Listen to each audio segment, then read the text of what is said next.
So yeah, okay, we Crazy, go kill that. crazy, crazy, crazy, crazy. Yeah, I'm ready to go. All right. Yes, sir.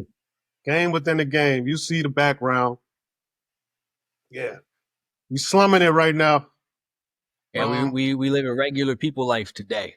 Yeah. I'm not in the matrix. I'm fucking in the program. I'm in the fucking program. I'm not in the matrix. You don't see this shit.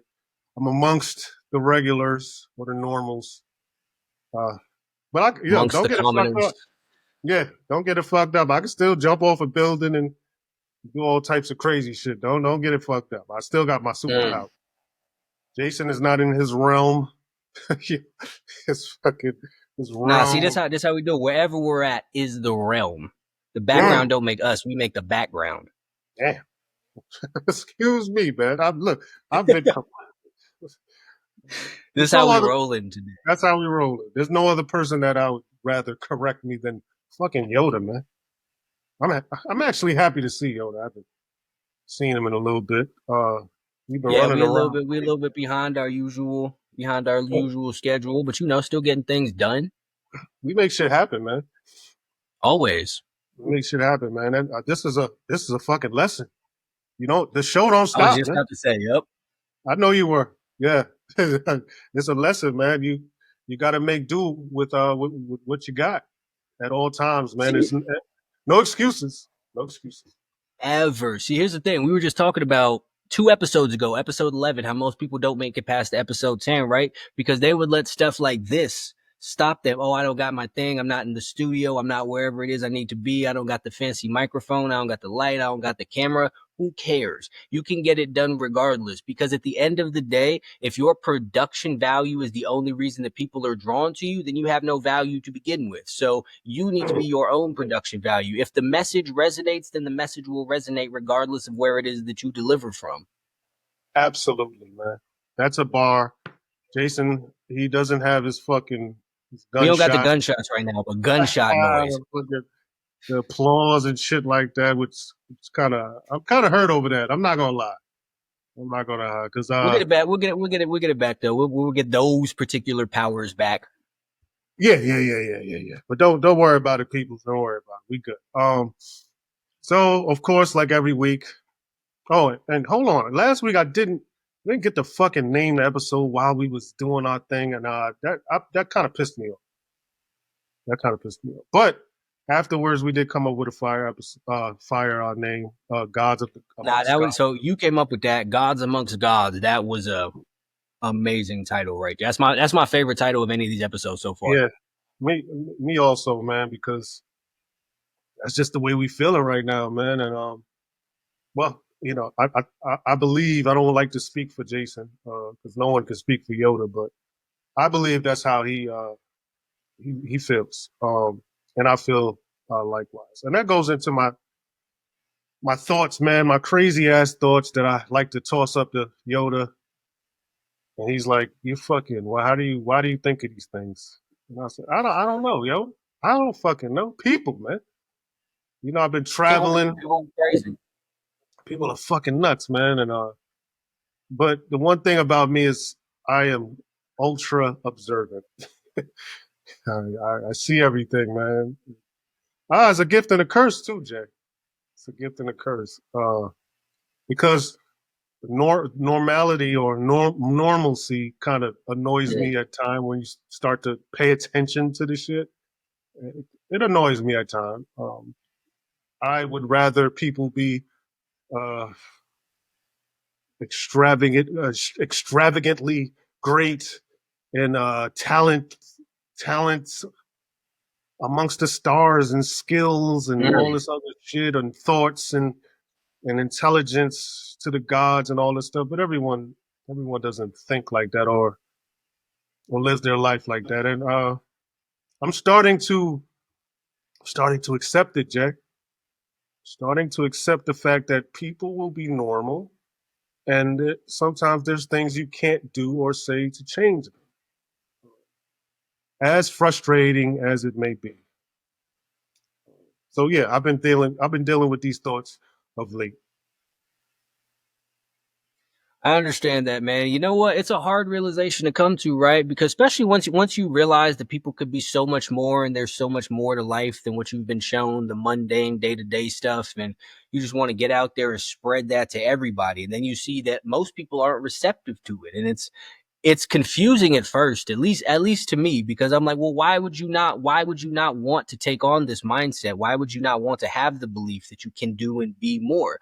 But some people are just comfortable being comfortable, or really comfortable being uncomfortable, but not in the good way. Like they're comfortable with their lack of comfort with the life that they don't really want currently. And they don't want to step outside of that to get uncomfortable in the way that's going to actually benefit them. But I mean, such is life. There's nothing that you could do about it. All you could do is point people down the path, but you can't make them walk it. And I've learned that you will drive yourself crazy trying to inspire somebody who has no interest in changing to change. Great point, Jay. And that's why I like talking to you, man. Kind of therapeutic. Yeah. So yeah. Thankful for those words, man. Because yeah, uh, even taking this flight and traveling and amongst the normals, it's just like in the airport, and it's just like, and I'm just, I'm just looking at people. I'm like, holy shit, what the fuck? Like, I'm out the matrix, and I'm in the. And I'm just looking and staring at people. My wife's like, "What the fuck are you looking at?" I'm like, "People." I feel like It's it's crazy. I feel like Agent Smith when he's like, "People disgust me." Like, and that's how I feel, man. I'm just looking and I'm like, "What the fuck are we at this point?" I yeah, mean, the it's line, the line at Domino's at the airport pissed me off, man. I'm not gonna lie to you, Jay. Pissed me off. Pissed me off. Yeah, man. Like, there's a certain level of a person or a certain level of intelligence you have to have to wait in a line at Domino's, man. I'm sorry, man. I'm sorry, man. no, no, no, no, no, no, no. I'm all the way with you on that there because I was I At was the in the airport airport, Jay. myself. Crazy, right? At the But airport. that's insanity. But it's not even just that. But like I was at the airport about a week or so ago.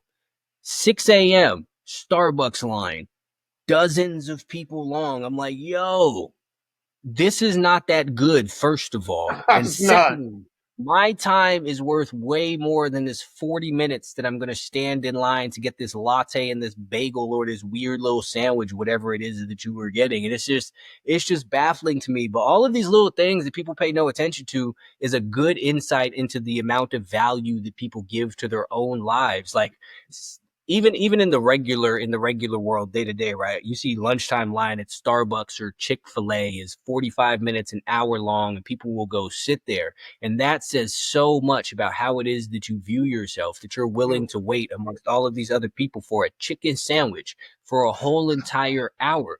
And then these are the people who complain that they're not doing better, but it's because you don't value your time more than that chicken sandwich. Like to you, a whole hour of your time is worth a chicken sandwich or a latte or a double cheeseburger. And that's insanity to me. Like you have to want better for yourself and you have to view yourself as better if you're ever going to be better. Like back to what you were saying at the beginning, the gods amongst gods things. Absolutely, that's the way that I feel. And most people will look at it as gods amongst men. And no, that's small minded stuff right there, right? It's easier to be better than a bunch of normal people. I don't Right. want to be better than normal people. I want to be better than the better people. I want to be great amongst greats, not great amongst losers. And you're never going to do that if you believe that 60 whole of your minutes aren't worth more than your Starbucks sandwich. That's Great point. crazy. Yeah, man. Um, Fucking crazy. Uh, maybe I shouldn't. Maybe I shouldn't look too deep into these things, though, Jay. But I can't help it. And brings me to another thought. As crazy as it may seem, but evolution, right? Hmm. And people's false ideas of their evolution, right? Or perceived evolution. Maybe they got a, maybe they fucking got a raise or promotion or whatever the case may be. I don't find that to be evolution. I find that to be someone else's doing, evolving your Mm. life, right? You didn't really. I mean, you played a part in it, but I don't like the idea of someone having control over my evolution or perceived evolution. I don't. I'm not into that. Um, but kudos to you if you did get a promotion or raise, whatever. But I'd like to say this when it comes to evolution and a good bookmark for evolution, if you want to see or think about your evolution and how it's come across. Look at an old picture of yourself, Mm. right? Maybe high school. Let's say high school. A lot of people peak in high school, and we discussed that before a couple episodes ago. People peak in high school, but it's a good barometer, right? Uh, for those who didn't peak in high schools, some um, were behind and they had to evolve, right? So a good barometer would be to take a good look at yourself in high school. If you're a man, let's say young man, you weighed 180 pounds, right? If you are sitting there now at 40 years old, about 250 pounds of flab, could you truly say that you evolved or devolved? Um, I don't know. I don't like to just harp on health and body composition and shit like that. But it to me is a great barometer or a great start uh, to evolution. The way your body evolves, so the way you handle your health, the way your health evolves, it's evolution. Your mind comes along with it. It's not like you just improve your health and you leave your mind behind. Your mind comes along with the journey, right? Because when you're in the gym and you're working out, so it's mental, man. A lot of that shit is mental, man. The other stuff that comes with it, that's the icing on the cake. Um, so it'll be hard to evolve without strenuous activities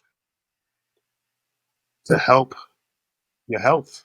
So that was a thought, not that, and I thought of that because of the Domino's and the Wendy's line, and I'm just looking at these people. I'm like, these people think they're an evolution of some type of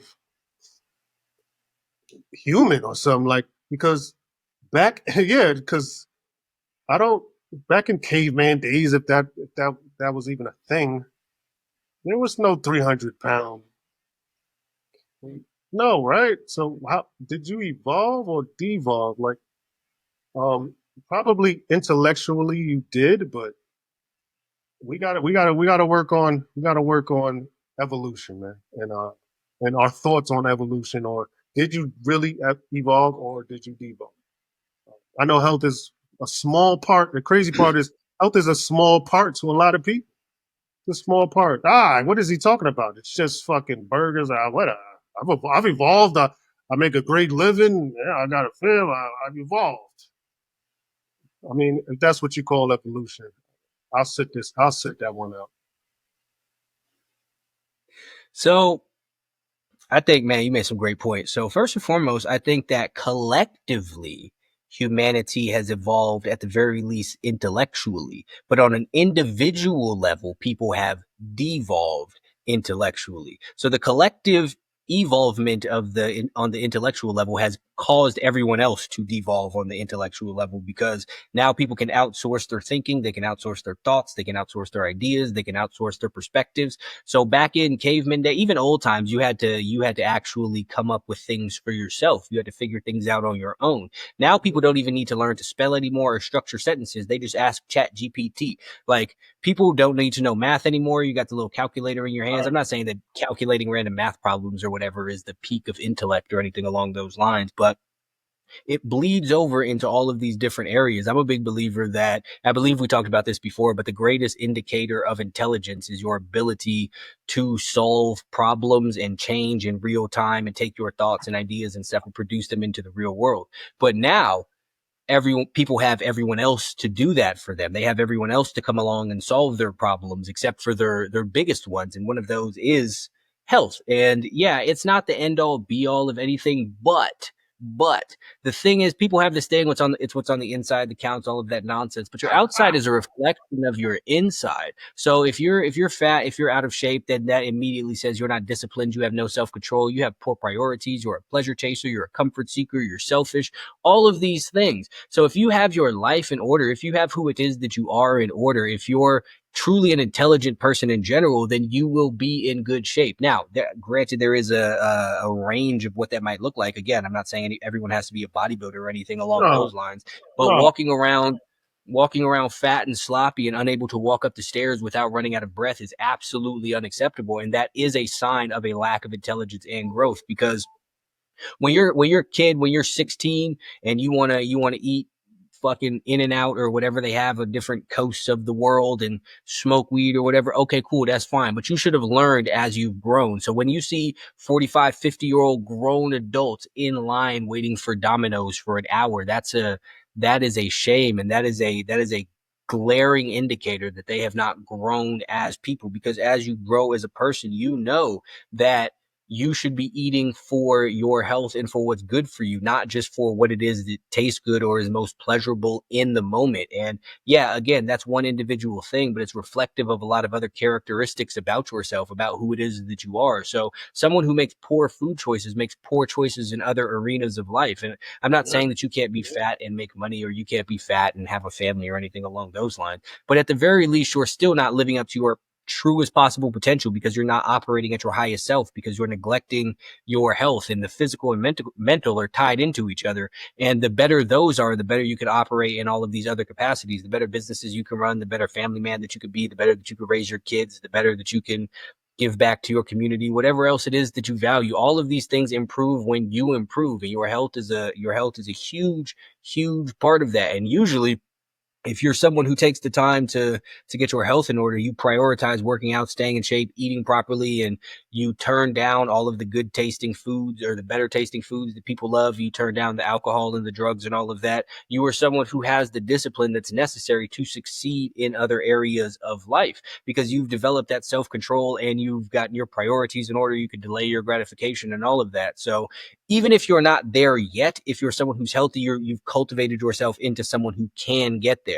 And I think that, again, like you said, people massively devolve. And just in relation to the promotion thing, like you were saying, or the raise thing. First and foremost, if you have a job, if you love your job, if it's your career and it's what it is that you want to do, amazing. Shout out to you. We're not talking yeah, about you. yeah, But there are absolutely people who go to jobs every single day that they hate, that they don't want to do, that they're only at because they don't believe that they have another way that they can pay their bills, and they get a promotion or they get a raise and they are happy about it. And I absolutely agree that that is not a form of evolution. If anything, it's a tool to further trap you in a place that you do not want to be, yeah. because now you've gotten a little bit farther along and you're like, okay, I can stay here a little bit longer because I got a couple more dollars per hour. I got a couple grand added on to my yearly salary. I'm in charge of a couple more people now. And to them, that's just enough to keep them from jumping ship and going somewhere else. So they're actually just further enslaved in this spot that they don't want to be in. So again, that's not an evolution. It's a de-evolution of sorts, because you're further from where it is that you want to be now, because now it's harder for you to quit that job, because now you have more money to make up, if that's the mindset that you have.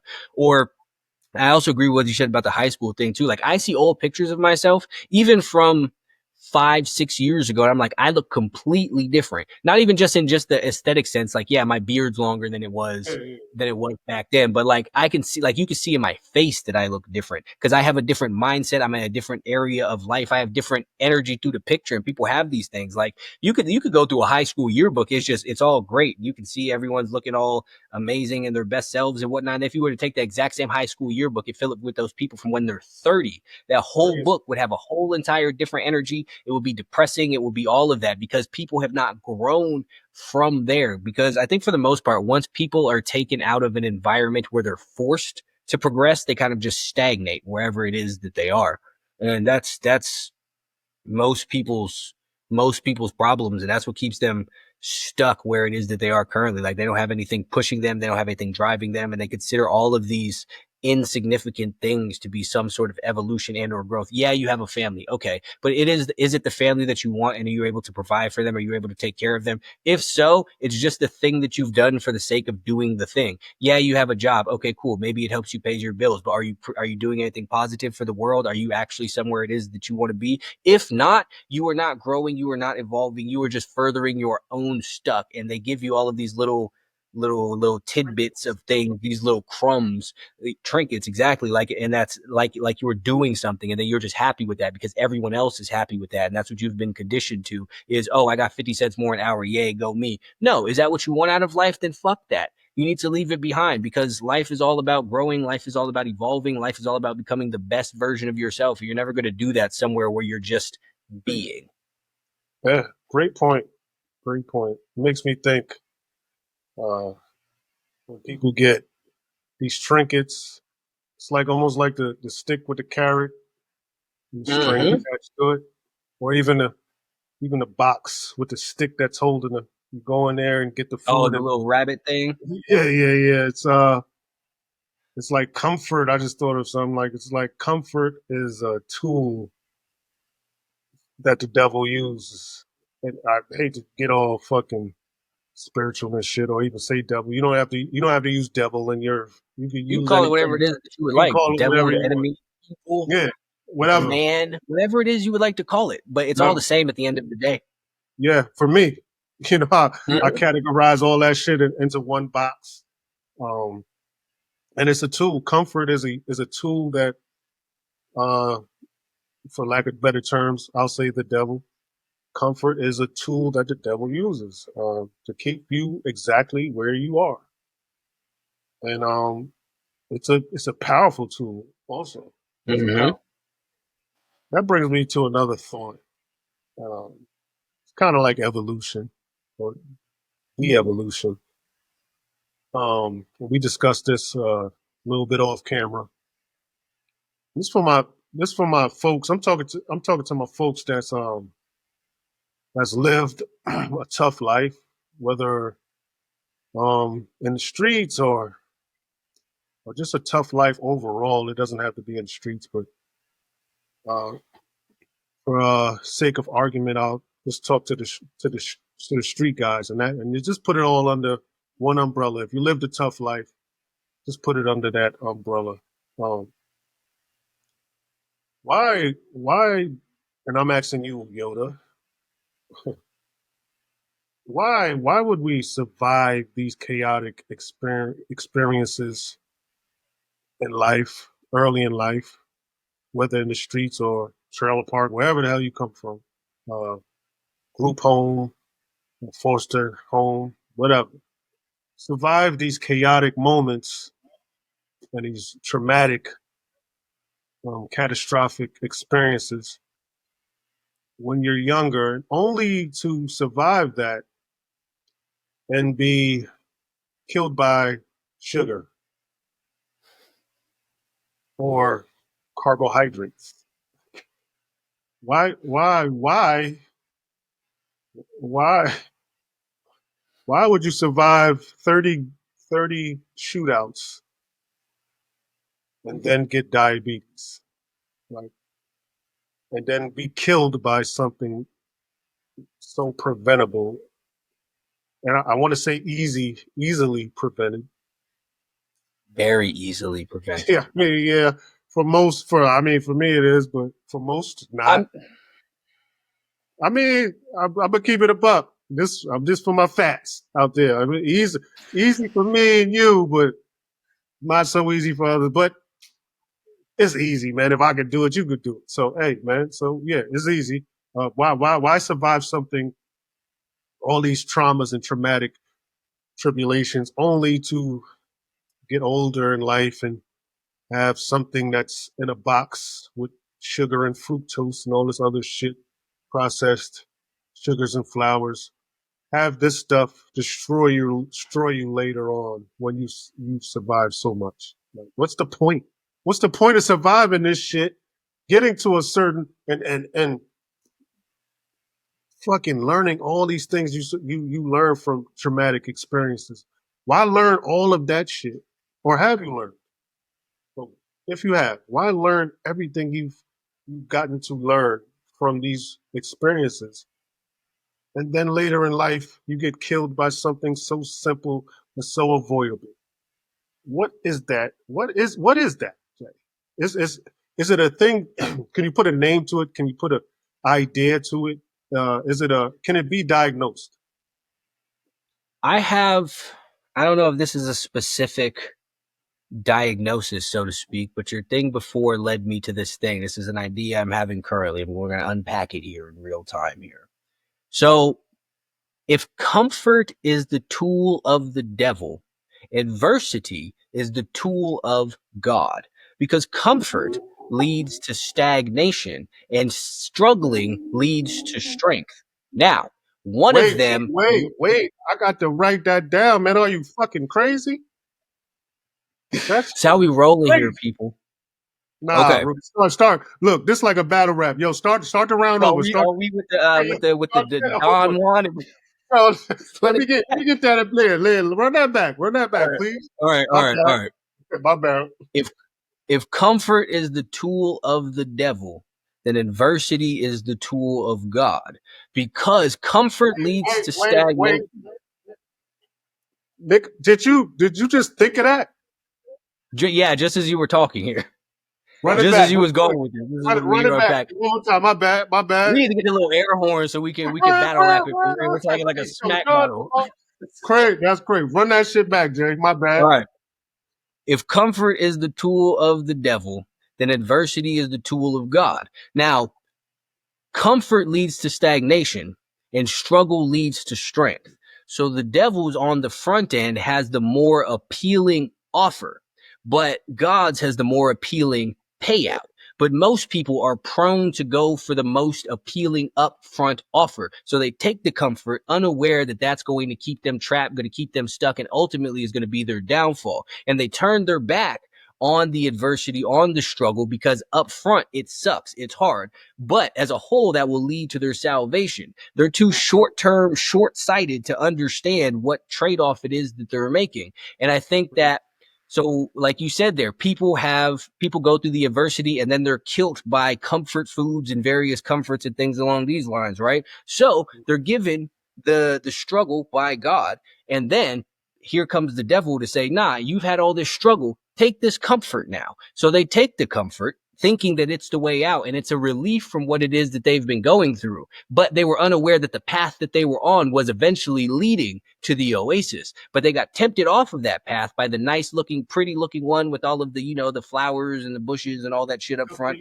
unaware that at the end was the desert. So they left the desert to go on the nice path to ultimately wind up in the desert, not knowing that if they kept walking through the desert, they would have wound up in that oasis. So it's the give and take, the back and forth, the pull of everything, right? You got the negative for every single positive. So when someone is offered the positive in the form of adversity, they turn their nose up at it to take the negative in the form of comfort, even though ironically that will lead to more adversity, and the adversity up front would have led to the comfort.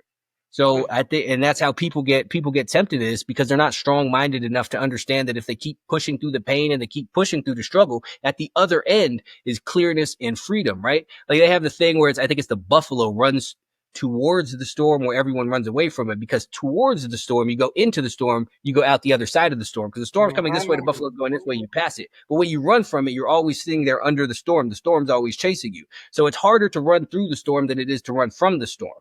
But once you're through that storm, everything's good now. But most people don't want to go through the storm. They want to go that way because the sunshine is that way, and all that they can see that way is clouds, unaware that the clouds are going to where the sun is. Man, oh And this man. is the trade-off that people make. This is my idea that we have unpacked here. Yoda, man. Yoda, man. You never cease to amaze me right there. You don't. Um, yeah, what did I say? The comfort is the devil's tool. I don't even. And then you just put the added. Then adversity is God, people. People. We doing God's work, man. I don't give a fuck what. I don't care what y'all motherfuckers. Facts. That's that was beautiful, Jay. That was We definitely need the air horns for this episode. yeah, man. So that leads me into even naming this, man. And Hmm. yeah, no, and I want to I want to take what you said, not the devil's tools being comfort, but the other side of that. Did you say adversity is God's tool? How did you phrase that? Adversity is the tools of God. Adversity is a tool of God. That's the title. Hmm. What? Oh my God. Yes. Come on. Okay. Hey man, listen, man. Look, I ain't tooting on horn, but hey, shit. Hey Y'all man, people need to understand what it is that you're listening to right now. nah, man. We got a different angle, man. There's a different angle going on here, man. And you gotta love it, man. Here I go. Here I go, Jay. Crazy, crazy thoughts. You just got my See, mind but twisted. this what we here for. Yeah, you're right. These are You're the right. So, crazy thoughts that's going to change someone else's whole entire perspective, their whole entire life off of that. right. And I think we're the perfect yin to yang, if there's such a thing. Um, the way you're able to articulate and answer some of my um, kind of jumbled up thoughts, distorted thoughts, and bring them to life is something to be studied later on. Uh, uh, I don't know if people understand what they might be witnessing at the moment, but hey, Now, it's going to wind up being the blueprint to some whole new shit. yeah. So I digress and move on. Um, I had another thought, Jay, while in the airport, looking at all the normals, the facts, and the The idiots, and the pores. jackasses, all of the names I can call them, but I won't. I had another thought. So hear me out, and the people can consider this my monologue or whatever, but it'll be kind of jumbled up. I'll take my time, as I usually do. But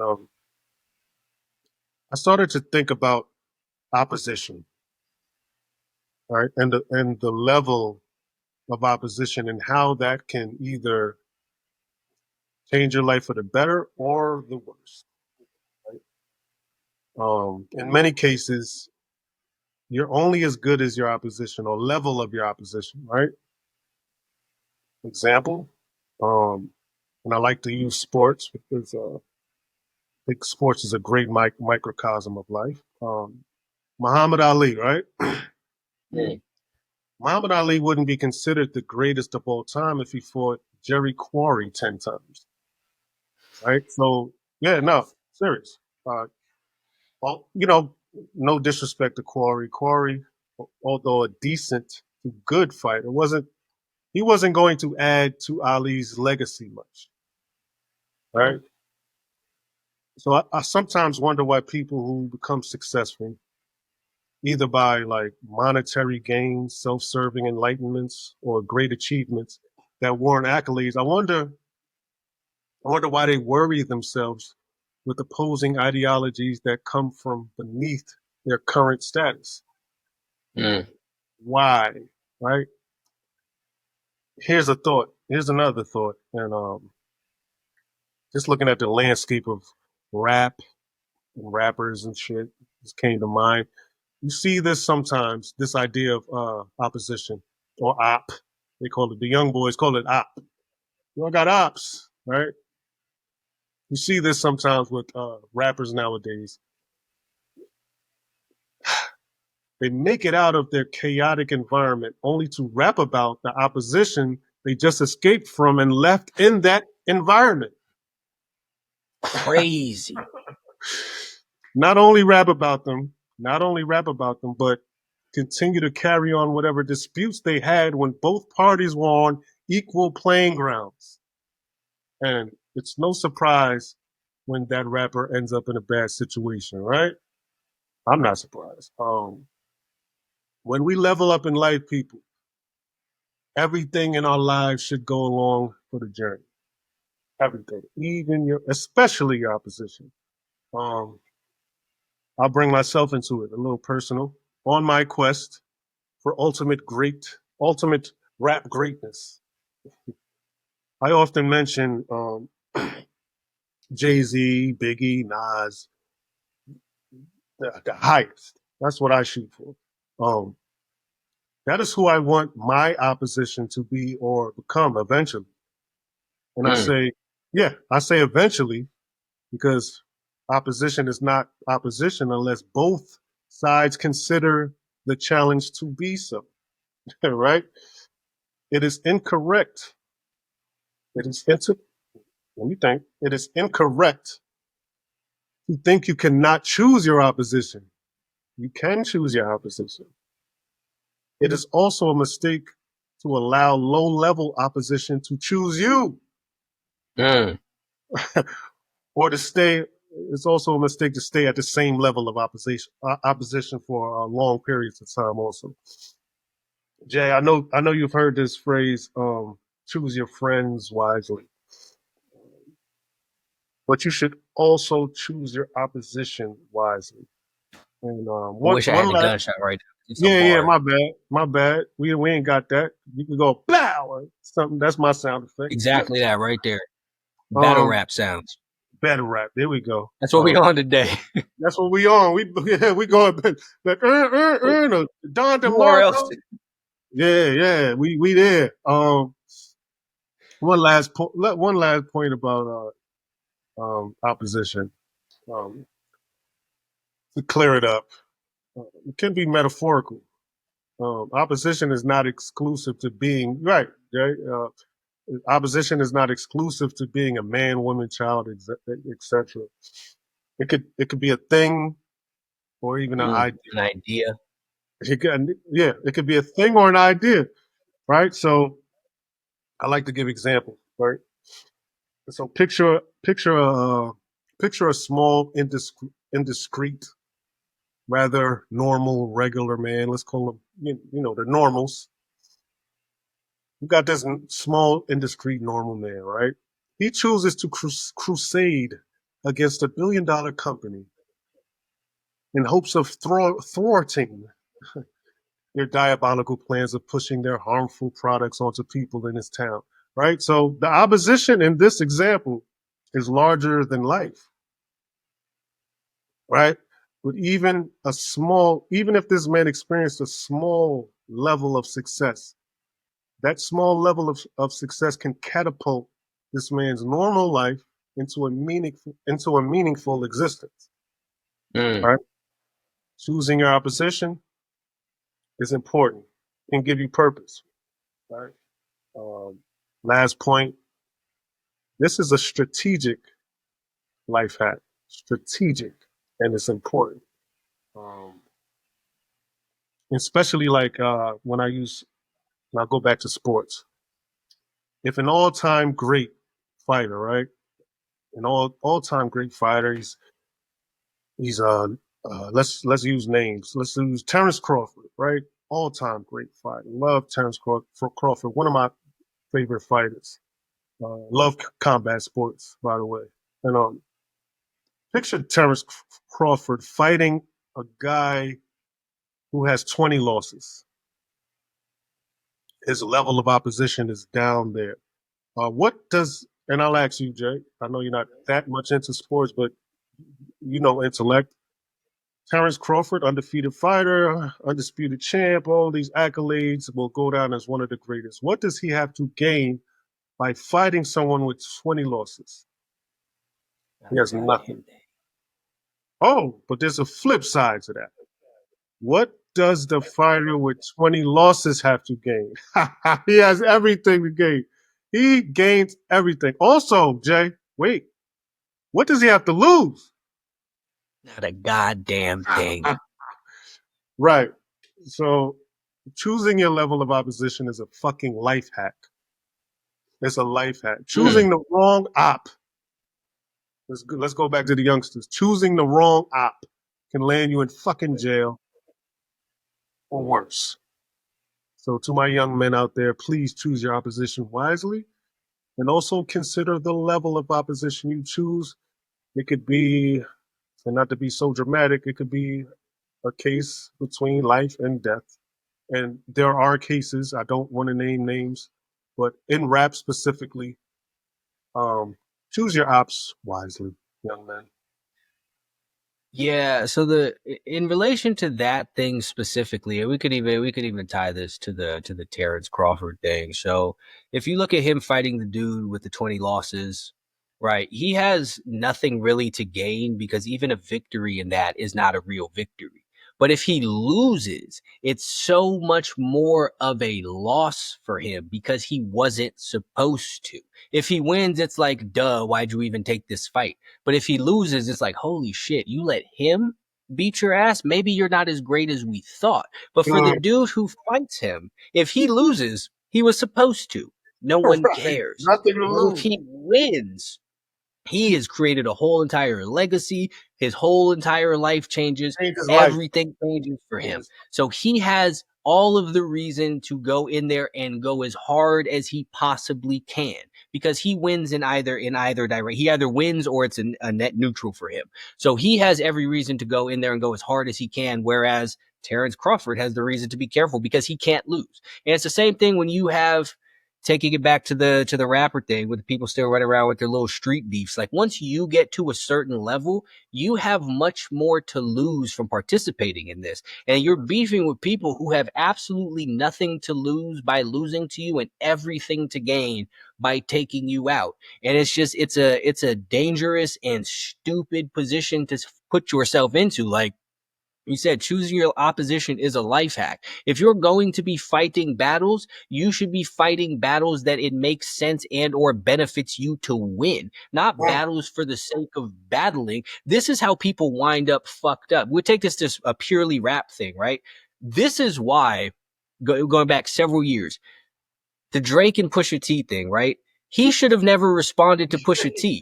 Not Correct. because he's a better rapper, but because he's the bigger name. There was no victory in it for him. And Nope. he had so much to lose from going into that and participating in it. And he did not understand that. He did not calculate it properly. And that battle changed his whole Changed. entire image, the whole entire trajectory of his career. I'm not saying he wasn't popular after that. I'm not saying that he still didn't make good music after that, but who he came out of that as was a very, very different Different person than version. who he went into it as. He learned that lesson the hard way. That was something that he should have completely left alone because there was no victory in it for him. Because to most people, to the vast majority, like to Drake's audience, Pusha T is an unknown.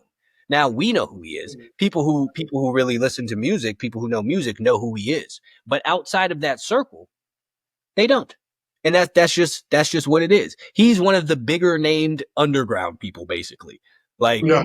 but he had no business partaking in it. He did not choose his opposition wisely, and it fucked him up irreparably. There's nothing that he could do to come back from that. Period. Same thing with the Kendrick thing. That changed him. Now he had more to take in that because he would have had a real gain from that victory. Yeah. So More. that's different. That is the opposite. That is the example of poorly choosing your op wisely. Yeah. Yes. Yes. Yes. You Why pretty he chose a opponent poorly. right. So Right. Right.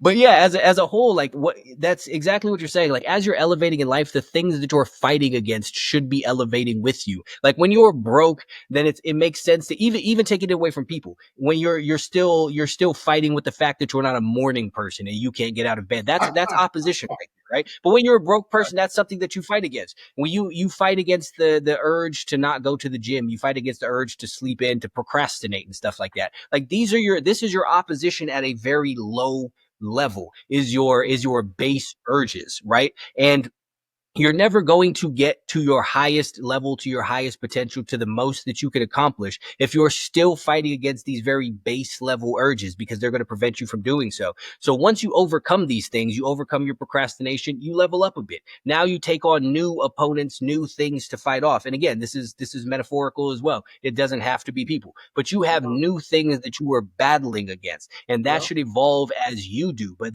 that's why you don't see, there's not billionaires who are still struggling to get up when their alarm goes off. They've long since conquered that battle. So as you grow, the things that you should fight grow. And also building off of that, the things that you fight are ultimately what it is that makes you who it is that you are. Just like you said with Muhammad Ali, if you keep fighting the same low level dude over and over again, nobody cares. Like it'd be one thing for like Floyd Mayweather could go knock out a bunch of teenagers and who cares? It doesn't mean anything. It's when you're knocking out real fighters that it matters. This is where you get your accolades. This is where you get your stats from, right? Like that's why you don't see Superman movie and him going and beating up bank robbers, because who cares? Obviously he could do that. You need to see him fight other godly people. Exactly what we said at the beginning, right? Gods amongst gods, not gods amongst mortals. If you want to be a god, you want to cement your status as that, you need to be fighting amongst other gods. As Sue Surf said, killers kill killers. You don't get stripes running around shooting up a bunch of fucking civilians. That's ridiculous. Again, this is metaphorical. Don't be out there killing any goddamn body.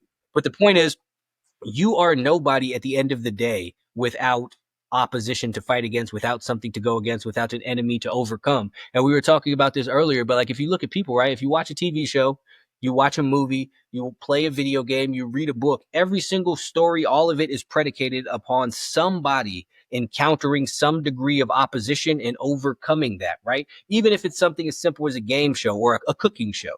It might not seem directly like opposition, but you're judges. You're fighting against the judges. You have the people who want them to tell you that you're making the best fucking pate or strawberry souffle or whatever the fuck it is they make on there. So you're fighting against them and the other people that you're cooking against. And the better that your cooking competition is, the better chef that you are by out cooking those people. It's very easy to be a 5-star, however many Michelin stars you could get chef and outcook Jane from up the street. Who cares? But if you're a Michelin star chef, you need to be outdoing other Michelin star chefs in order for it to actually mean something. But back to the other thing.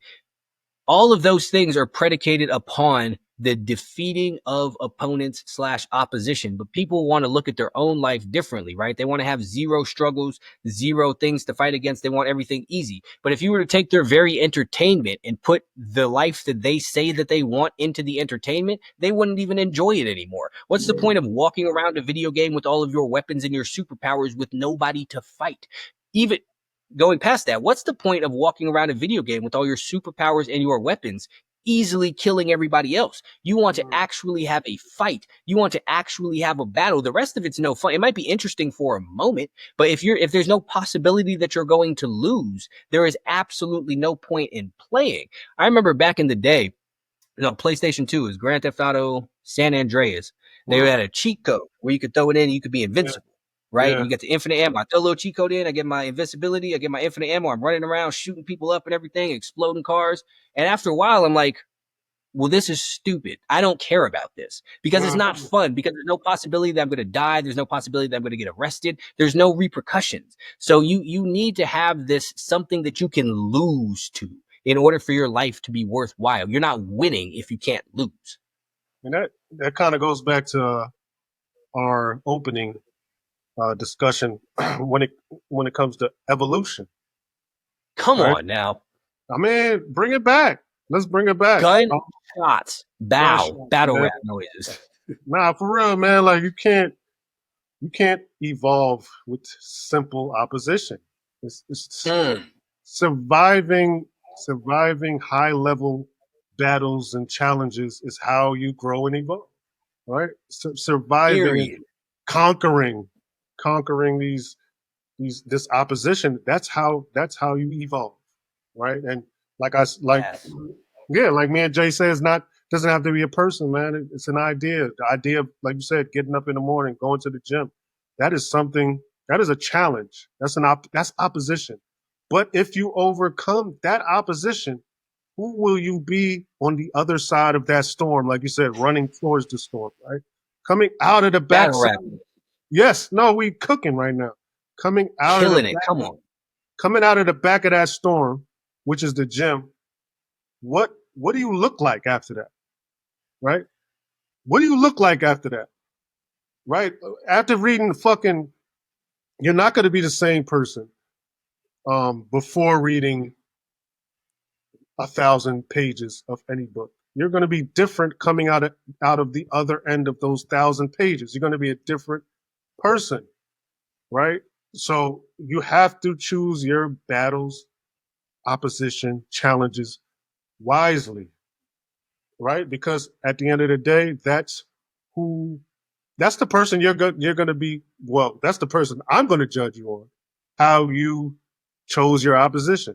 Like you can't, like you said, you can't be a fucking millionaire worrying about people quarreling over minute money. Like, you know what I'm saying? Like, it's not, how do you evolve as a billionaire worrying about what someone makes and he doesn't even make a couple thousand a week, right? So it's no growth for that billionaire.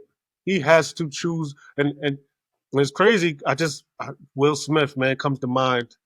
I heard him Mm. talking. Yeah, I heard him talking. He's always saying how he's reached a plateau of spending money, and this, he could buy anything, he could do anything, go anywhere. Where's his opposition? Like he's looking for opposition. What do I do? So when you run out of these, when you get to the mountaintops, and you have no opposition, does your life even have purpose? I look at Will Smith and I see a man that has what most would say everything he wants, but he has nothing. He has no opposition. He has nothing to do. So now, why is Will Smith making an album? There's your opposition.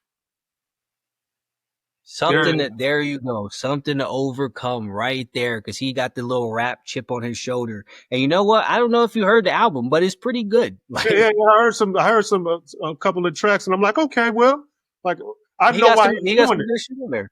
Yeah, I know Yeah, why he's exactly. doing But see, this is the thing though, because he pushes himself. First and foremost, it. shout out to Will Smith. He be getting a lot of hate these days, and that's Right. I'm not here for that. Will Smith was the man for way too long for people to just turn on him He be like that. talking that shit. But Talking that shit too. yeah, He be talking that exactly. shit. He 1000%. He be putting people on game for real. Like he Talking sits that there and shit. he be dropping knowledge. He has been for forever, He and talk. people want to discredit it because they want to focus on the gossipy shit. But Yeah, he had this that's his thing that I was business. talking about. That's his Yeah, business. now got nothing to do with you. Now got nothing to do with none of y'all. I don't care about his fucking relationships. Like I hope it's going well for him. I don't give a fuck. Like now got Don't nothing to do twist with my me. Don't got nothing outlook to do on with y'all. And that's the problem because right. he had the little speech thing about the talent and skill separation. Like he's been putting people Yes. up on stuff for a minute. Like Yes. he's somebody who went through shit and really learned from it and really Yes. took the lessons away and then tries to give it back. And that's what you're supposed to do in life. But that's a great point. I think I saw bits of the clip that you're talking about where he's talking about you can buy whatever it is that he wants. He Oh doesn't care man. about it anymore. Because Oh at my. a certain point, like once you get to a certain point, nobody cares. It doesn't matter anymore. Like I could even go when I was trying to get in shape, when I when I first did, I was enamored by the fact that I looked a certain way. And after a certain point, I mean, I still like it, but after a certain point, I'm just like, okay, cool. I've done this. I've experienced this. I want more, you know? Right. So and it's that level of pushing yourself and finding something to fight against. It's how you're gonna the only way that you're ever going to live a life of purpose or a life that's worthwhile or a life that you enjoy. And it's in the absence of those things, which is again what everybody wants. People want to remove their problems, they want to remove the struggle, they want peace, they want tranquility, they want nothing to go against. This is when they come up with all of these other little tiny things that seem like problems only because they don't have real problems. Like when you're not fighting against something, the fact that you're sometimes sad seems like a real issue. Now it's like, oh, I'm depressed. Yeah. You wouldn't be if you actually were doing something for real. Or people will sit there like, well, I'm still hung up on my childhood trauma. You wouldn't care what happened when you were 12 years old if you were doing something with your life currently. These are things that are your subconscious is filling in the absence excuse me, of you having any purpose or anything to truly overcome. Because naturally, People want something to fight against. Everybody does. Even you look at cats and dogs. This is why they like the little toys that they do, and they fight the shit and they shake it, and they, because they want something to go against, and this is their version. People want the same thing. So when you don't have struggle, you make up stupid shit, and then you sit there and like, oh, I'm sad. This is a problem, and I need to go therapy to solve my sadness. Go fucking do something. Oh, I have bad memories, and I need to get rid of my bad memory. This is only a problem because you're not doing something. Go actually work on bettering yourself. Solve your legitimate problems. Get rid of your vices. Get rid of your procrastination. Get rid of your stupid ass habits. Get rid of all of the negative dumb shit that you tell yourself, and build yourself up into the person who you wanted to be when you were a child, rather than settling for who you are and crying about your stupid little feelings all day. These are not a problem when you're doing real things. You know who's not sad, who's not worried about being depressed? Fighters. You think they're in the fucking ring? Fucking Conor McGregor is in there fighting against Khabib Nur, whatever his name is. No disrespect, it's just long as shit, and I don't know how to pronounce it. You think Conor McGregor was in there fighting him, getting punched in the face, worrying about when he was sleeping in his car in Ireland? No, because he was doing something in the moment. He had something actually going on. He was actually overcoming something instead of all of this other bullshit. So momentum will cure a lot of these things that people struggle with. When you wake up every single day with a purpose and something to work towards and something to fight and something to overcome, you don't deal with all of this dumb shit because you have actual problems that are popping up in real time, which, contrary to what people believe, is a good thing, because solving those problems is how it is that you grow, and that's how you evolve. That's how you become a better person, and that's how you become someone whose evolution is more than some fat fuck in a line for 40 minutes at an airport to eat some Domino's pizza while waiting to squeeze themselves in a little seat that they can barely fit in. Yeah. You're bringing me back to the trauma, Jay. I thought we got away from that. You're bringing me back. You brought me back. They keep pulling me back in. You ever seen Godfather 3? They keep pulling me back in. That was my Pacino. Can't get away from it. That was my Pacino right there, lady. And you know what? The crazy part is people and then again, this is why I used to value sports so much. To me, sports it's not the same. Uh, Mm. I don't know if it's the people who participate in the sports. I don't know what it is. Is it the people who own it, or I don't know? Something has changed. But I used to love the idea of sports, man. Michael Jordan fighting against the Pistons and overcoming the Pistons, and they knocking him on the ground. He's bloody and he's getting up, and Ali and Tyson and these heroic figures, and Darryl Strawberry and all my heroes. Um, yeah, they did it. They did it for money. They did it partly because of money, but to me that was a small part because they wasn't getting paid like that. That was a small part of it. Fighters don't get punched in the face. They of course they want the money, but it's something else, man. It's something else.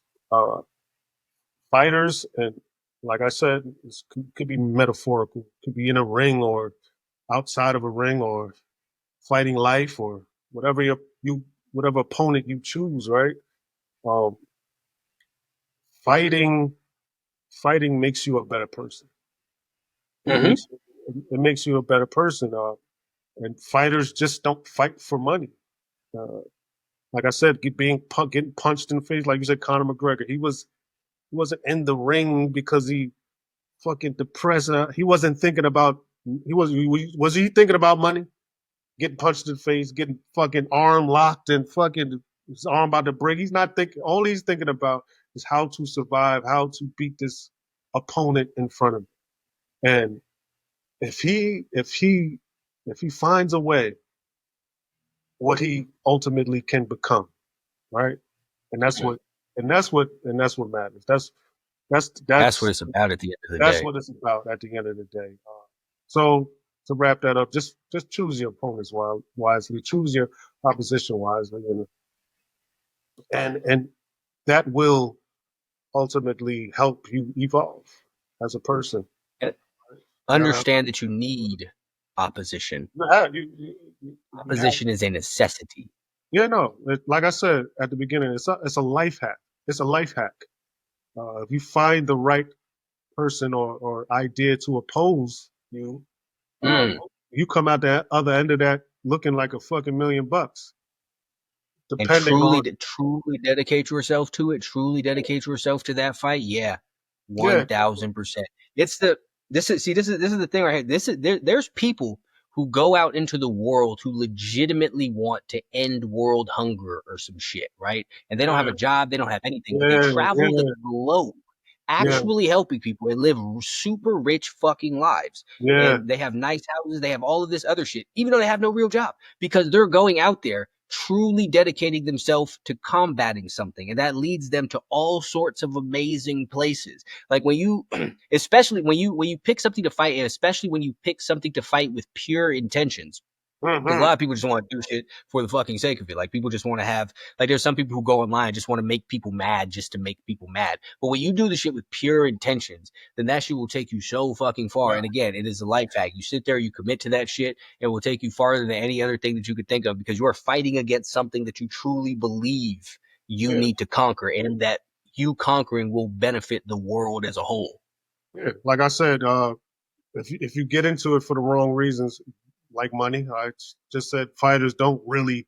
Of course, they want to get paid and it's prize fighting, but at the end of the day, they want to accomplish great things. You don't get into something for money, man, and think that it's gonna work out like that, right? Like you said, pure intentions, pure heart, and at the you come out the other end of that storm looking golden, man. Uh, like the buffalo. Don't be the Just size. like the Buffalo. Don't be the size of a buffalo though. Don't be the size of a buffalo, especially Mm-mm, you 5'2", mm-mm, mm-mm. size of a buffalo. That's Don't do that. crazy. That's Don't do not that. acceptable. That's not It's acceptable. not acceptable. And Yeah, just a quick aside, it's not your thyroid. I'm sorry. it's not. It's It's not not. your thyroid. It's the Just drive through. The drive through did this to you. hey man, look, I was at the gym today, and just looking at people staring around the gym is different too. Just staring, Mm. observing. But man, you got older people in there with knee braces, with the Patrick Ewing knee braces on fucking. I'm like, man, look, look, they in there fighting, man. They in there fighting, man. Like it's no excuse. Like I'm like look at this old woman. I see this little old woman, and she in there fighting, man. She had the knee braces on, both of them, like the Mm. Kareem Olajuwon Oh, she joints. wasn't playing.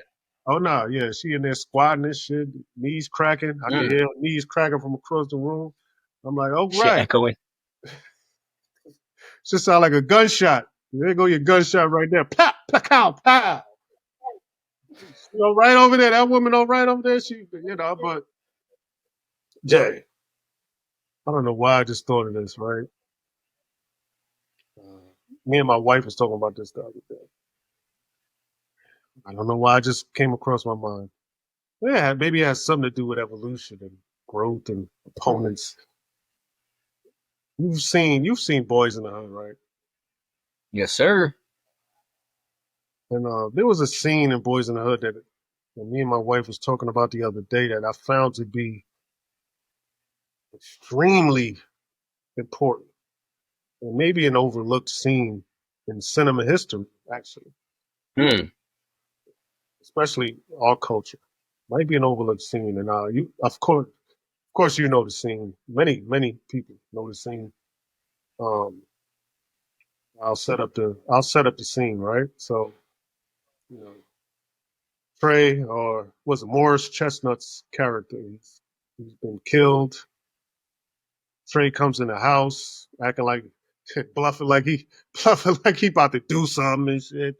Yeah, and I'm not talking about the scene where he throwing punches and shit. I'm talking about the scene after Ricky Ricky gets hit and Trey comes in the house and his father's there like, yo, you ain't built like that, dog. Like, let me get the gun. Give me the goddamn gun, Trey. Give me the goddamn gun, Trey. So Trey, Cuba Gooding, he's all fucking soft and shit, give him the gun. Goes in his room, hops out the window, right? He's in is now transfers over to nighttime. He's in the low rider with Cube and yeah, what a scene, right? Hold on, let me act this out. They're driving. Hey, Doe. Hey, Doe, let me out. Doughboy right there. He could have tried to convince him to stay in the car. He didn't. The people in the car, it's like two other people. They didn't say anything. They just let him out the car. And Trey hopped out the car and he chose not to do what they were doing. That is choosing opposition, kind of. I didn't know where that was going, but I just brought it back. I just brought it there. I didn't even know where I was going with that. But I found Come it. on, battle rap noises. Nah, yeah, I found it interesting that, and we talked about this a couple of episodes, or maybe the last episode, about manipulation. Mm-hmm. Doughboy, he definitely could have convinced him to stay in the car. Like, yo, dog, they're like, yo, bro, I hit you. Like, you're not gonna stay in the car, dog. Like, what are you soft? Like, da da da da da. But he Quit did. being a bitch, homie. He could have definitely did that. Trey would have been like, all right, man, you right. Who knows, right? But I just found that Man. I found that scene to be powerful, Jay. For so many reasons, man. For so many reasons. But one of the reasons is that Trey knew he wasn't built like that, and also knew that that wasn't his level of opposition. That was Mm. Doughboy. That was those and whoever else was in the car. That was their level of opposition. And look, Trey goes on to college, right? He didn't choose that level of opposition. His level of opposition was something different, right? He went on to college and whatever, and don't end up being killed. Mm-hmm. I didn't know where I was going, but it ended up right. No. That's fire, and that's an amazing tie back. But you see, here's the thing, though. Like the amount of people I know that there are so many people in real life who have been in a very similar situation to that and wanted to do nothing more than what fucking Trey did and get out the Oh, car. But they get me knew. out the car, man. Man, but they like you especially when you on that type of shit, it seemed like a real good idea at the time. You hyped up, we about to go XYZ, and then you sit there, you get pulling up real close to where it is that you're supposed to go, and then you sit there, you got that feeling like, I shouldn't nah. be here. But I then shouldn't you be like, here. damn, I don't want to do this. But then you know that if you say something, then Doughboy in real life will tell you Real not life, to be a bitch. bitch. Stop being a bitch, homie. And that's gonna and the way that people grow up is that's gonna kill you right there. Is like Oh you yeah. do anything to Oh yeah. avoid the stop being a bitch because you want to be down. You want to be with it. You want all that. You want the stripes and is so many people in that situation or that have been in a very similar situation to that who wanted to do the exact same thing and absolutely should have done what it is that Trey did in that because exactly like you said, he chose his level of opposition and in that moment knew that's not for me. And this is a mild tie back too to what it was we were talking about the other episode about friends because Doughboy was for real his homie because he said, yeah, this is not for you. Go walk your path, homie. If he was the stereotypical person that everyone else is around, he absolutely would have told you not to be a bitch because he would have tried to put his level of opposition on you because he don't give a fuck about you. He gives a fuck about him. And the people like that want to drag everyone into their bullshit with them so they can feel better about that bullshit. So if you're I don't know how the fuck you'd be listening to this in that situation. But if you're listening to this and in that situation and find yourself in that fucking situation, get out the fucking car. And Get out if the the homie car. says something, if he tells you not to, that's not your fucking friend anyway. Fuck him. Such is life. You have to sit there and understand what not only what is for you, but what it is that you want to be for you. Because all of the opposition that you pick in the moment has much different layers that come with it. It's not just that individual choice. It's that creates a little domino effect. You have every single thing after that. And in the Trey situation, it's not even specifically just him going to jail. It could be him getting killed. It could be him spending the remainder of his life watching out for people's to come and get him. It could be all kinds of things. There's so much that comes with that there. It's the PTSD that some people get, or that switch that you get flipped to your head where it's like, I did this, now I'm not going back. And then you go down on a much worse path. So you need to understand. I guess my overall point here is analyze the things that you do when you're picking your level of opposition, because it's more than just that one choice. There is so much that comes with all of these things that you do, and most people don't take the time to try and understand that because they're so caught up in the moment of not wanting to be a bitch. And this doesn't even specifically have to be in that situation. It's all kinds of other stuff. Maybe it's some girl who's inviting you over to her house. So you got a girl and you sitting there thinking about doing it, but you don't want to not, or you don't want to say no to it in the moment, but you got to think about what it is that comes with that. Do you want everything that comes with that? Do you want everything that comes with the you going and quitting your job because you're mad right now? Or are you not taking the risk and going out to do that other thing that you've always wanted to do, that the opportunity presented itself, but now that it's there, it seems like a big thing? Do you want what comes with not doing it? So these are all the things that you guys sit there and think about when you're doing or picking your opposition in these various ways. It's not just one choice. No, it's not, man. Man, listen, we preaching right now, right? Facts. Battle rap noises. Don DeMarco. I'll bring it back to the. Now I just can't get my mind out of the airport. I don't know. I don't know. I don't know. Y'all people don't. Y'all don't understand, man. Um, how people basic level thinking, man. Like people don't even have basic level thinking. Um, I say this. I'm not into stereotypes that much, but sometimes they're true. There's some facts to some stereotypes, but Stereotypes are stereotypes for a reason sometimes. sometimes, right? There definitely could be rooted in some truth, right? Kind of like a joke. A joke's always rooted in some type of truth. But I came across in the airport, me and my wife and my daughter came across my what they call a Karen. Mm. I experienced my first Karen, but from afar because someone like me is able to observe these things and navigate around Karens and all types of shit. So I could observe from afar. I seen her coming. Uh, she was directing. She let me give you a visual of her. A little short, minuscule, little ugly, trollish looking woman with baggy sweats on, blonde hair. But she was directing the group, which is which is gave me the first indication that she was a problem. Uh, okay, guys, everyone over there, everyone sit here, and the way they were looking at her, I was like, yeah, let me stay away from her. Let me stay away from Good this call. person. Um, so we're online. I hate this part of getting on the flight. We're online, and they call up the first group. Mind you, no one ever follows directions, right? But especially not someone with the uh, intellectual capacity of a Karen, right? They never follow directions, right? Group A, Group A, Group B, Group C, Group whatever, right?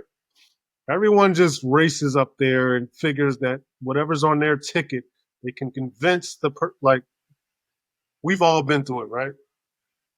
Right. So this little trollish, ugly, despicable jackass of a woman, uh, her and her group is looking despicable. They're like, we are doing the wrong thing. But this is what you chose. You chose this little troll to be your leader, and this is what you get, right? This is what you fucking get. So she directs the group. We're gonna stand here because of we're gonna stand here because so we're in front. And mind you, she just goes in front of us. So, but we had first. we're in Group A and whatever Mosaic, whatever that shit is. So we're first aboard anyway. Um, I guess this woman didn't know it, but her large group of people, she directs them to stand in the front. We're going to stand in the front. Everyone, you, Karen, just no, you stand here. You, John, John, don't do that. You have to stand there. You have to stand there. Don't argue with me. That's where you have to stand. Okay. Here goes the lady. Okay, tickets. Everybody's boarding. We're boarding Mosaic. This woman looks at her ticket. Oh, mine doesn't say Mosaic, but she's holding up the line, right? And she's giving the ticket to the woman, and the woman says, "No, ma'am, you're in row fucking 30. You, you, what the fuck are you doing? You're in the back of the fucking plane. Like you're fucking normal. You're get in the fucking back of the fucking plane, the back of the line. Why are you here?" But she's arguing. What's going on? What is happening here? Uh, Lady, your ticket does not say Mosaic. Go to the fucking back of the line. That's what's so everybody's in the back. We're all like we're looking, and and this way I see another black dude. He's looking at me like he's like, oh shit, man. We can't really. He's like, man, look, lady, could you? I don't know. I don't even know where this story is going, but she made an excuse. That's what she does, right? Just to hold up the line. Well, if you would have been more clear, if they would have been more clear over the PA system, I would have known not to be holding up this line standing here. They should be speak more clearly. And I'm just looking at her like, what a fucking jackass of a woman, right? So, long story short, we board the plane. Me and my wife and my daughter, we're in the kind of in the front, and we're looking for the troll. She doesn't. Of course, this is how we know she's in the fucking back. She has the board from the back. We land where we're landing. We're walking, and we're still looking for her. We're like, she's entertaining at this point. Where's Karen? Where is? We see her again, and we spot her on the line in customs, and she's crying. She's, oh my god! Oh my god! What's going on? As she crying, so she's crying. Oh my god! Face red. And then, she's on FaceTime. She's like, oh my God, can't, can't believe this. Oh Lord. She's talking to people on the line. Oh, do you know, like, yes, because I don't think he's going to make it. I don't think random people. I don't think, John, I don't think John's going to make it. So people are like looking at her like, yo, dog, I don't give a fuck. I don't give a fuck about your John, man. Don't involve me in your shit, lady.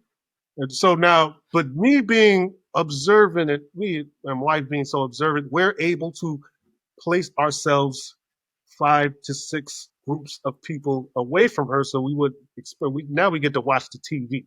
We get to watch everything interacting. Then two seconds after that, oh my God, everybody, John's going to make it. John's going to make it. She's no tears and she's trying to skip the line and all this other shit. That is my airport story. That is I don't even know where I was going with that, but yeah, I hate people. I hate normal people. I hate you normal people. I hate the airport. I hate crowds. I hate groups of people. And this is why I don't like to be around people. Uh, they think normal. They act normal. Matter of fact, Jay, that's not normal. That's I not. agree. It's common, but it's It's not normal. common. It's common. All right, let's put it there. Let's leave it there. That is not normal behavior. Standing in the line at Wendy's or Domino's at the airport, if that makes it any worse, but it does to me. It does. It does, right? I mean, It go does. right. All right. So It's standing an in, airport, man. You pay it's an fucking air. $8 for this burger. Like, what are you talking about? What are you doing? Like, what's the She ain't quality? that good. hold on. What's the quality of ingredients you're getting at the airport, right? So that's just one. I'm just like, you might get a burger, but did that come from a cow, dog? Like, where does that come from? What quality of cow can you get? And they slinging this shit at the airport. Like, come on, dog. Like, be for real. The cheese on the pizza, the breading, everything is bullshit. Got to be the worst uh, ingredients ever at the airport. But I don't want to. I hate to categorize it as normal, Jay. But that's what Um, I'm glad you said that. It's common, but it's not normal. I'm glad you put it in the context for me. But it's frustrating. It's frustrating. so I know you didn't know where it is that you were going with this. But I don't we're gonna know. make this into a lesson here. Now we're gonna make this to a lesson. I just needed to tell that tale. I needed to get it off my chest. Jay. I needed to get it like I needed to get it off. I have a lesson to extract from Of this. course you do. That's why you're fucking yelling. And this is the thing. When you go out into the public places and you see people operate, right? Like you said, this lady came to a thing, she made an excuse. It wasn't her fault that she was standing there like a dickhead. But when you go out into these normal places and you watch just everyday people operate, be it a grocery store or the airport or the gas station or even just driving up the street. If you ever go to a crowded mall and you see the way that people struggle to try and figure out the direction in which to Yeah, walk yeah, or yeah, how it is that they should purchase the clothing items that they yeah. look at and stuff like that, right? Idiots. When you go, people have, so I'll put a pin in that right there. People have this narrative that most people are struggling because of something that society is doing to them or something along those lines. That despite people trying their best, they're unable to get ahead because they're being held down by the powers that be and the government and white supremacy and the patriarchy and whoever this individual group of people's chosen villain is, right? But Mhm.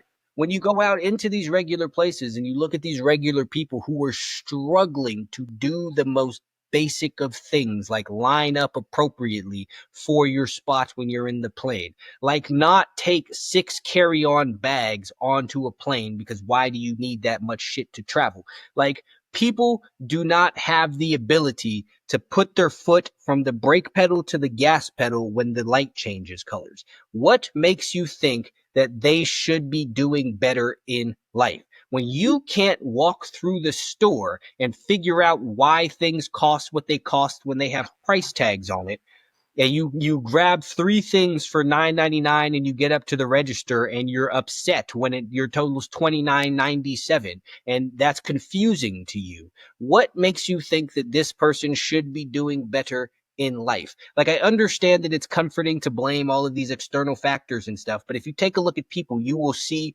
this is absolutely false. People fail because all they know is failure, because that's all they fucking condition themselves to do. They do it every single day. They do it when boarding a plane. They do it when ordering food. They do it when driving their car. They do it when pushing a shopping cart. They do it when getting out of bed in the morning. All day, every day, they condition themselves for failure. And then they fail. Duh. Fucking idiots, man. I'm glad. Yo, that's why I needed to talk to you, Jay.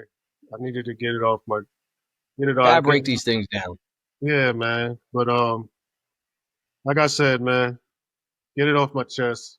And if you think about it, that's not my level of opposition. So See, there you go. And that's the thing. That's a great there too, because people sit there running around screaming at the people in traffic or getting mad at the people in the grocery stores or any of those things along those lines, sitting there getting worked up about a whole bunch of nothing. That's what they choose as their level of opposition. News stories and people who can't drive their car. And that's why they struggle in life to get ahead. what a way to button that up. What a way to button that up, man. We did How we good rock out it. there. See, we sitting here flowing. We don't, like I said at the beginning, we don't need the backgrounds. We don't We need the make the background. background. I'm still in the matrix, Jay. Fuck it. I'm still here. All day. I'm I'm still still in my little Morpheus. fucking black wall thing. I don't know what we call it, but this is what we do. This is why we roll it. Oh, fucking cave somewhere in fucking Indonesia. Fucking cave Top of the floating. motherfucking hills, Yeah, sitting yeah, above the yeah, cloud. yeah, yeah. Blue pill or red pill, man. Blue pill Morpheus, Yoda. Motherfucking both. Yeah, both. Let me get both them motherfuckers, man. We combine that shit. We got a purple pill. Fuck is you talking about? Ooh. Yeah, we gonna make this a thing. We gonna come up with some merch. Purple pill. That's how we roll in here.